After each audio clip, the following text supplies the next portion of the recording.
Hello friends, welcome back to my channel. तो दोस्तों, आप लोग कैसे हैं? उम्मीद करता हूँ अच्छे होंगे। आप लोग के बेहतरीन सपोर्ट से हम भी बहुत अच्छे हैं। तो चलिए आज कुछ नया सीख लेते हैं। तो आज हम लोग पढ़ने वाले हैं एक 10वां क्लास के इंपॉर्टेंट क्वेश्चन जो आपके आने वाले बोर्ड के एग्जाम के लिए बहुत ही ज़्यादा महत्वपूर्ण है। और इसमें सभी क्वेश्चन जो है ना इंपॉर्टेंट इंक्लूड किया गया है। और प्रीवियस ईयर में जो भी क्वेश्चन पूछा गया है उन्हीं सभी को इसमें इंक्लूड किया गया है। तो इसीलिए आप लोग इसको ध्यान से देखिएगा। तो चलिए, इसमें पहला क्वेश्चन है। पहले ये जान लीजिए कि कौन सा सब्जेक्ट है। तो ये सामाजिक विज्ञान का भूगोल चल रहा है। भूगोल में कौन सा पाठ का नाम है? तो निर्माण उद्योग नाम है। और दोस्तों, ये टॉपिक वाइज अभी पढ़ाई हो रहा है। उसके बाद सेट आएगा। सेट का मतलब होता है ना, जैसे कि एक जैसे 40 क्वेश्चन कराया जाएगा तो उसमें सभी तरह का क्वेश्चन मिला जुला रहेगा। लेकिन अभी जो पढ़ाई हो रहा है ना, इसमें केवल एक ही टॉपिक से एक ही विषय पर क्वेश्चन रहेगा। चलिए आज का हमारा पहला क्वेश्चन देखते हैं। पहला क्वेश्चन है, इनमें से कौन औद्योगिक अवस्थिति का कारक नहीं है? तो औद्योगिक अवस्थिति का कारक इसमें से कौन नहीं है, मतलब इसके लिए जिम्मेदार कौन नहीं है? तो जनसंख्या जिम्मेदार नहीं है। तो ऑप्शन बी इसका सही उत्तर हो जाएगा। अगला क्वेश्चन है 2 नंबर। तो 2 नंबर क्वेश्चन में दिया गया है OIL का पूर्ण रूप क्या है? तो OIL का पूर्ण रूप है इसका ऑयल इंडिया लिमिटेड। तो ऑप्शन ए इसका सही उत्तर हो जाएगा, ऑयल इंडिया लिमिटेड। चलिए 2 नंबर हो गया। 3 नंबर क्वेश्चन देखते हैं। तो 3 नंबर क्वेश्चन में दिया गया है, पहली आधुनिक सूती मिल मुंबई में स्थापित की गई थी क्योंकि, मतलब पहली जो आधुनिक सूती मिल स्थापित की गई थी मुंबई में की गई थी। तो मुंबई में ही क्यों की गई थी यह बताना है आप लोगों को। तो मुंबई एक पतन है। पतन का मतलब होता है बंदरगाह। तो मुंबई में एक बंदरगाह है। तो सही बात है, मुंबई में एक बंदरगाह है। एक नहीं 2-3 है, मतलब मुख्य रूप से एक उसको मानते हैं। अगला क्वेश्चन है, अगला इसमें ऑप्शन है, यह कपास उत्पादक क्षेत्र के निकट स्थित है। तो यह भी सही है। और अगला अगला ऑप्शन है, मुंबई में पूंजी उपलब्ध थी। तो मुंबई में पूंजी उपलब्ध थी। तो ये तीनों सही है। तो इसीलिए ऑप्शन डी इसका सही उत्तर हो जाएगा, ऑल ऑफ द अबव। चलिए अगला क्वेश्चन है 4, ये कौन सा 3 नंबर। इसके बाद यहाँ पर मिस टाइपिंग हो गया है, 4 नंबर लिखना चाहिए था, बट यहाँ पर फिर से 3 नंबर लिखा गया है। कोई बात नहीं है। चलिए हम लोग क्वेश्चन करने से मतलब है। हुगली औद्योगिक प्रदेश का केंद्र है। तो हुगली औद्योगिक प्रदेश का केंद्र कौन सा है? तो कोलकाता और रिष्डा है। तो कोलकाता रिष्डा इसका सही उत्तर हो जाएगा, ऑप्शन ए। अगला क्वेश्चन है 4 नंबर। 4 नंबर में दिया गया है, निम्नलिखित में से कौन उद्योग सार्वजनिक क्षेत्र के अंतर्गत आता है? तो निम्नलिखित में से कौन सा उद्योग सार्वजनिक क्षेत्र के अंतर्गत आता है? तो इसका सही उत्तर हो जाएगा, बोकारो लौह इस्पात। बोकारो लौह इस्पात सही उत्तर हो जाएगा। अगला क्वेश्चन है, इनमें से कौन उपभोक्ता उद्योग है? तो उपभोक्ता उद्योग कौन सा है? पहला ऑप्शन है पेट्रो रसायन, दूसरा है लौह इस्पात, तीसरा है चीनी उद्योग और चौथा है चित्तरंजन लोकोमेटिव। तो इनमें से उपभोक्ता उद्योग कौन सा है? तो ये चीनी उद्योग है। अगला क्वेश्चन है 6 नंबर। तो 6 नंबर क्वेश्चन में दिया गया है, निम्नलिखित में से कौन छोटे पैमाने का उद्योग है? तो छोटे पैमाने का उद्योग कौन सा है? तो खिलौना उद्योग जो है ना, यह छोटे पैमाने का उद्योग है, खिलौना उद्योग। तो यही इसका सही उत्तर हो जाएगा। 7 नंबर क्वेश्चन है, इनमें किस गैस के रिसाव से भोपाल में गैस त्रासदी हुई थी? तो इसका नाम था मिथाइल आइसोसाइनाइड। तो मिथाइल आइसोसाइनाइड ऑप्शन सी में दिया गया है। तो यही इसका सही उत्तर हो जाएगा। अगला क्वेश्चन है 8 नंबर। तो 8 नंबर क्वेश्चन में दिया गया है, निम्नलिखित में से कौन सा चीनी का दूसरा सबसे बड़ा उत्पादक राज्य है? तो कौन सा है? तो यूपी है। तो यूपी इसका सही उत्तर हो जाएगा। चलिए आगे देखते हैं। और जो ईख का पूछेगा कि सबसे बड़ा ईख का उत्पादन राज्य कौन सा है, तो यह भी यूपी है। चलिए आगे देखते हैं क्वेश्चन 9 नंबर। तो 9 नंबर में दिया गया है, निम्न में से कौन सा उद्योग बॉक्साइट को कच्चे माल के रूप में प्रयोग करता है?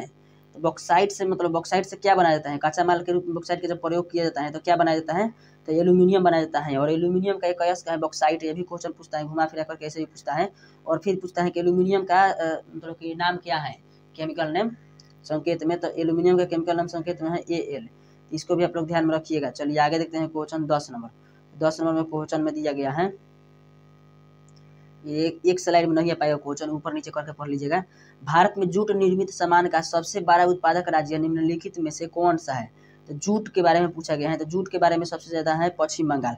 पश्चिम बंगाल, अगर जूट के बारे में कुछ भी पूछेगा ना तो इसमें सबसे आगे आता है पश्चिम बंगाल। ये आप लोग ध्यान में रखिएगा और पश्चिम बंगाल को ही क्लिक कीजिएगा।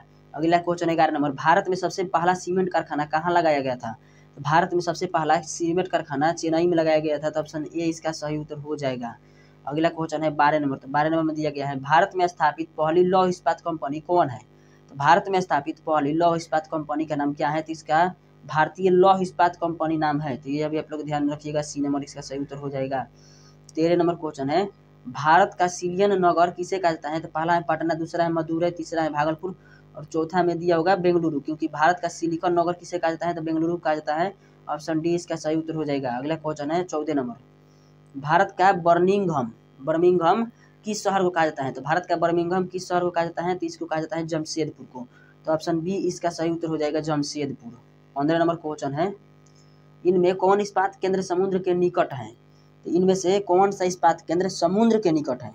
तो इसको आप लोग ध्यान में रखना है। तो इसका सही उत्तर क्या हो जाएगा? तो विशाखापत्तनम जो है ना समुद्र के निकट है। 16 नंबर क्वेश्चन है, नेपानगर किस उद्योग के लिए प्रसिद्ध है? तो किस उद्योग के लिए नेपानगर प्रसिद्ध है? तो इसका सही उत्तर हो जाएगा अखबारी कागज के लिए नेपानगर प्रसिद्ध है। अगला क्वेश्चन है 17 नंबर। तो 17 नंबर क्वेश्चन में दिया गया है, दमघोंटू गैस किसे कहा जाता है? दमघोंटू गैस किसे कहा जाता है? तो कार्बन मोनोऑक्साइड कहा जाता है। इसका सूत्र क्या होता है? तो CO होता है इसका सूत्र। तो कार्बन मोनोऑक्साइड इसका सही उत्तर हो जाएगा।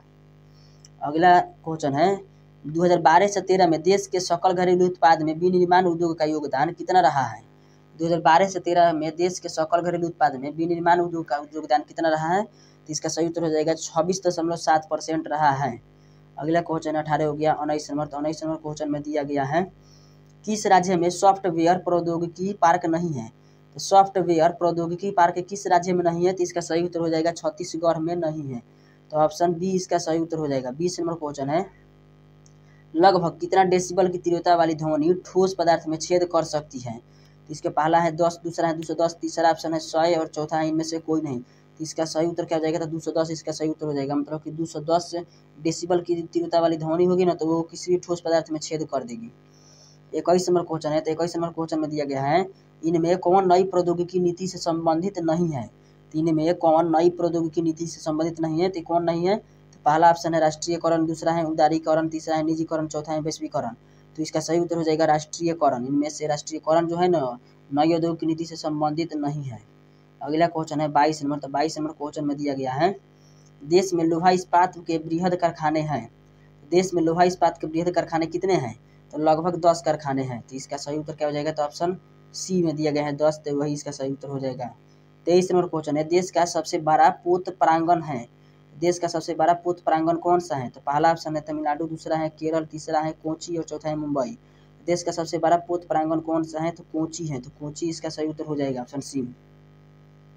24 नंबर क्वेश्चन है। तो 24 नंबर क्वेश्चन में दिया गया है, अंगोरा ऊन के रोए प्राप्त किए जाते हैं।